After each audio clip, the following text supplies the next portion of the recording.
A very good morning from the sports desk. The Formula One season starts in 2 weeks with the Bahrain Grand Prix.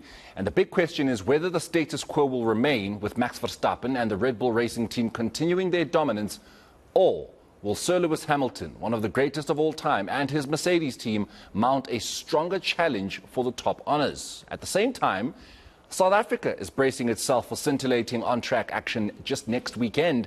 There's the Formula E race happening in Cape Town. And then, same weekend, the Kyalami 9 Hour in Johannesburg.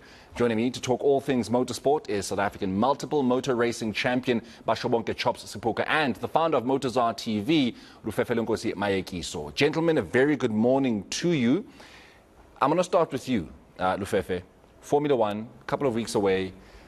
We've seen the reveal of all the cars now.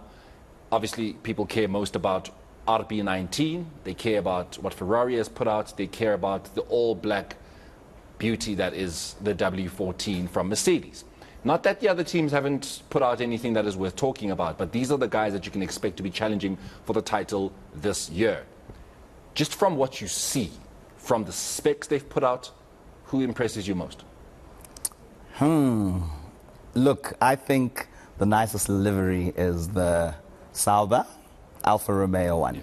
Like if you look at previous years, they've shown, I think, the most progression aesthetically. I mean, obviously, there's the aesthetics, and a lot of Mercedes fans are happy to have seen them go back to all black. Because the last time they were in all black, a title was being fought for, and Sir Lewis Hamilton was knocking on the door of history. They're back there again, but that's just what we see on the looks, the performance. Can we actually trust Toto Wolff to have actually changed things up and given Sir Lewis Hamilton something to deal with, something to work with? Well, apparently what he did at their factories in Brixworth and Brackley, he parked the W13 in the foyer so that it's a reminder to the entire team that this is where we come from and we cannot go back to the car that they had last year. Chops, Red Bull speed is obviously what they're going to make sure that they have firstly maintained, but if they could, maybe just add a bit more to what they already have, do so. But, there's only so much speed can do for you in a Formula One season where you are trying to ensure that what many will call the greatest driver of all time does not get to that record. Speed can only do so much for you. This man is experienced. This man has got 7 titles. This man has gone for an entire season without winning a race. He's experienced it all now. So he's coming into 2023 with so much determination, but also so much anger that he was denied winning a race for the first time in his career. Can Red Bull actually stop him? It'll be very difficult. I think what Red Bull has done, they haven't shown their true colors with what they've brought out in their launch package. I think we're going to see that car transformed on the first race of the year. It's not exactly what is projected in what we're seeing when they launched it. Whereas Mercedes' car looks stunning and reminds us about the good old days when they were really fighting for championships, and they were denied a championship, of course. But having said that, the no side pod philosophy is just a carryover of what they had last year. And remember what we're seeing with these top teams, be it Ferrari, be it Mercedes, or be it Red Bull, they're managing expectations. We're still going to see when the cat is out of the bag what these cars can produce. But Mercedes is stunning. Their no side pod philosophy is something that is wonderful.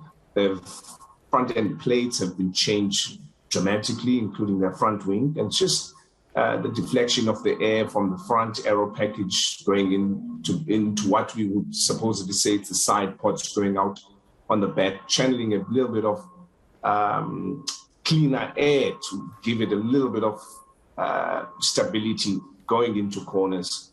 And if any car is going to take the challenge to a Red Bull this year, they need to be fast, they need to manage tires, and they need to be an all-rounder package that is great in the aerodynamic philosophy. Matteo Binotto is gone. Do Ferrari fans at least have some kind of relief that they can express in terms of maybe strategy will be a little better this season? I mean, it's probably unfair to pin it all on him, but he was the team principal, so he is the person that is responsible at the end of the day for how Ferrari fares. He's not there anymore.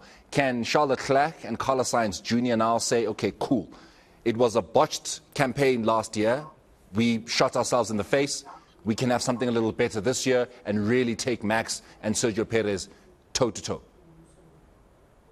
It has to be an all-rounder package. It doesn't only depend on the team principal. It's all the guys that are below the team principal that do the work. The team principal just gives orders and a guideline to what needs to be done on the weekend. But it's a good move. I mean, by taking Benito out of the team and moving him elsewhere is what everybody had been calling for, because some of those strategies didn't really hinge on his shoulders, and he didn't pull the trigger when he needed to pull the trigger to get the guys ahead. But at the bottom line, it still boils down to the drivers. Can they handle the pressure that the Mercedes is going to deliver? Can they handle the pressure that the Red Bull is going to deliver?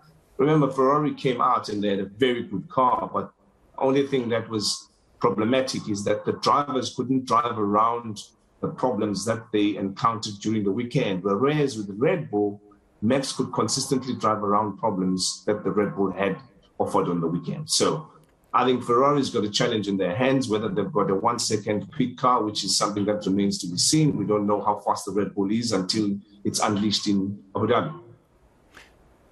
Time is not on our side, gentlemen. Of course, when you're having fun with such conversations, time really does run away from you. But I can't not touch on what's happening here in South Africa in next weekend in Joburg and in Cape Town. I'm going to start with Cape Town. Lufefe, Formula E, the E-Prix is coming through. Finally, it was supposed to be here last year already, but it's already, hitting the streets of Cape Town next weekend. Not a lot of people know much about Formula E unless you're, as you guys, invested in motorsport. Expectations for next weekend? Well, look, E-Prix, it's very unpredictable. It's a fairly new series. I think this is the 3rd or 4th season that it's been happening. Stoffel van Doorn, who's a former McLaren driver, he is the current champion. But if you look at his performances so far this season in the races that have happened, he's struggling. I think in India he finished 14th. Yeah. So it's very unpredictable, lots of overtaking. And in Cape Town, it's going to be a street circuit in Greenpoint. So we expect it to be very exciting. But it's just that the cars are not as loud as the petrol-fueled ones. Can we sell a case to the FIA about Formula One with what's going to happen next week, Chops? Sorry, can we? Can we sell a case, a strong case, to the FIA about what we are about to put on the streets of Cape Town next week with the E-Prix? Can we sell a Formula One case next week? Oh, no, definitely. I think in general, South Africa can definitely host a Grand Prix. It's just that preparation needs to be right at the level in which it's pleasing to them. And they can really say, we are worth hosting a Grand Prix. So I have no doubt in my mind. This is the beginning of things to come. One thing we are definitely worth when it comes to putting our money where our mouth is the 9 Hour. And that is something that is very dear to you, Chops. Expectations next week? I don't even know if you're competing. No, definitely not competing this year. I've done that, got that. So there's no really need to go in there. Maybe in the coming years we'll try. But look, it's going to be a stunning weekend as far as I understand. We have got 4 Mercs coming. We've got 2 BMWs, 2 Mercedes, and the grid goes on. We've got 12 hours of track time for spectators to come and see the evening practice, the night practice, and of course during the day. And we've got some of the local drivers that are going to be competing as well. We've got Kwanda Mukwena, we've got Maros Jackson, and we've got Mo Mia, to say the least. Neville Erling will also be competing with Charles Arangis and Clint West in the Mercedes, to say the least. So we've got some of our local boys in there, and it's going to be an exciting event as far as I understand. I'll leave the last word with you, Lufefe. In terms of spectator value, does the 9 Hour continue to draw the right kinds of crowds? Are people that are not really au fait with motorsport, are they drawing closer to enjoying motorsport now? And can 9 Hour continue to attract new audiences? You know what I've noticed with these local races? there isn't enough airplay. I don't think that they're marketing them enough. Even with the Formula E, for instance, not many people, even based in Cape Town, know what that it's an international racing event. So I feel as though events like the 9 Hour, the E-Prix, they need more airplay from people like you lot. I'm glad that you actually incorporated them into this conversation. Yeah. Then otherwise, I think people, they love racing, they love fast cars, beautiful, expensive, and the lifestyle that comes with racing. So, you know, I think we need to get the message out there in order to attract people. But they should bring in a bigger crowd than they did last year. Yes. Of course, and we can only but hope that next week's crowds here in Johannesburg and in Cape Town are going to be massive as people go out and support the two major motorsporting events that are happening. Gentlemen, this of course is going to be the first of many weekends. I'm going to have you guys on to talk about all things motorsport. Hopefully maybe next week we can do 9 Hour and the E-Prix as well. But thank you very much for joining us. Chops, you out in Gqeberha, and you of course, Lufefe, here with us in studio. That of course is the founder of Motozar TV, that is Lufefe Nkosi Mayeki. So with me here in studio, and South African motor racing champion, multiple motor racing champion, Basho Wonke Chops Sepuka, coming to us of course from Gqeberha. That is where